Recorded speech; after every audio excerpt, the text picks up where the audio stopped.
Muitas vezes podemos ter dificuldade de rezar, dificuldade de entender o que realmente é necessário em uma oração, ou mesmo dificuldade de se expressar. No Evangelho de hoje, Jesus dizendo esse segredo e ensina a melhor forma de se comunicar com Ele. Escuta só.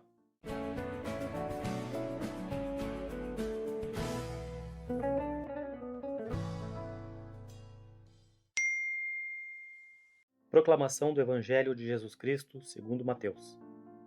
Naquele tempo, disse Jesus aos seus discípulos: Quando orardes, não useis muitas palavras, como fazem os pagãos. Eles pensam que serão ouvidos por força das muitas palavras. Não sejais como eles, pois vosso Pai sabe do que precisais muito antes que vós o peçais. Vós deveis rezar assim: Pai nosso, que estás nos céus, santificado seja o teu nome. Venha o teu reino.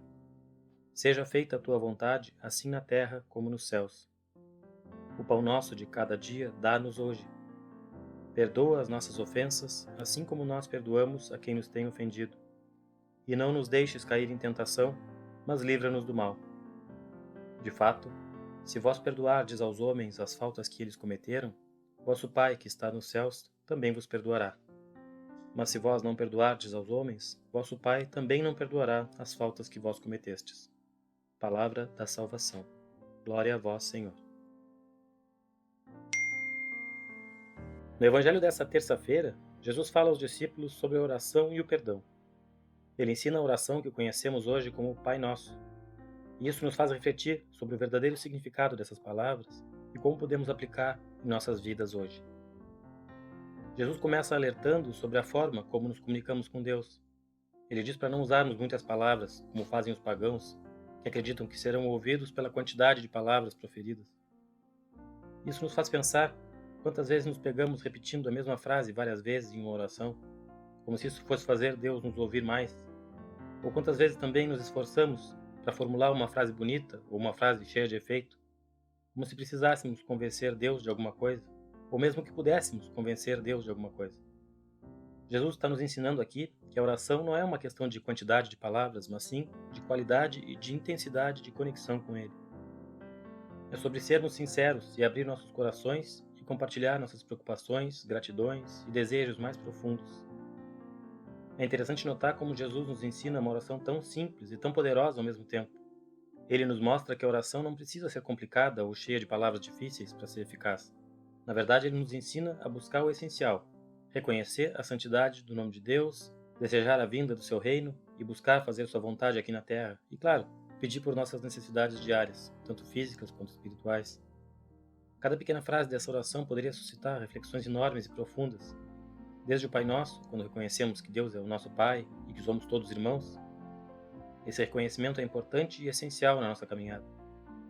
Também quando pedimos que venha o reino de Deus, isso significa não apenas que Ele mesmo venha, na sua segunda vinda gloriosa, para estabelecer de vez o seu reino, mas também que o reino dele se faça presente desde já nas nossas vidas.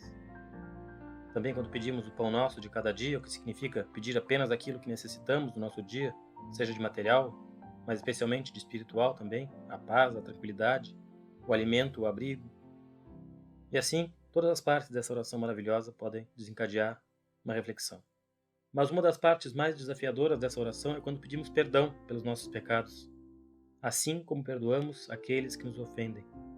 Isso significa que estamos pedindo perdão na mesma medida em que nós somos capazes de perdoar também as pessoas que nos ofendem. Ou seja, se não somos capazes de perdoar, Deus também não irá nos perdoar.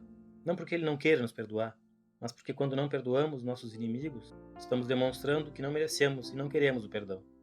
O perdão é um ato de libertação, tanto para quem perdoa quanto para quem é perdoado. Quando escolhemos perdoar, estamos escolhendo deixar para trás o peso do ressentimento e da amargura e abrimos espaço para o amor e a paz em nossas vidas.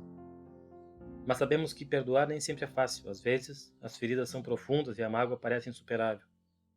No entanto, é importante lembrar que o perdão não significa necessariamente esquecer o que aconteceu, mas sim escolher não deixar que o passado dite o nosso futuro. Com base em tudo isso, a proposta de hoje é que comecemos a praticar uma oração mais sincera e simples, como nos ensinou Jesus. Vamos reservar um momento do nosso dia para nos conectar com Jesus de coração aberto, sem nos preocupar com as palavras perfeitas, mas sim com a sinceridade dos nossos sentimentos. Além disso, podemos nos desafiar a praticar o perdão no nosso dia a dia.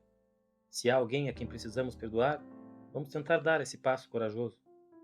A mágoa e o rancor é algo que só prejudica quem está magoado ou rancoroso.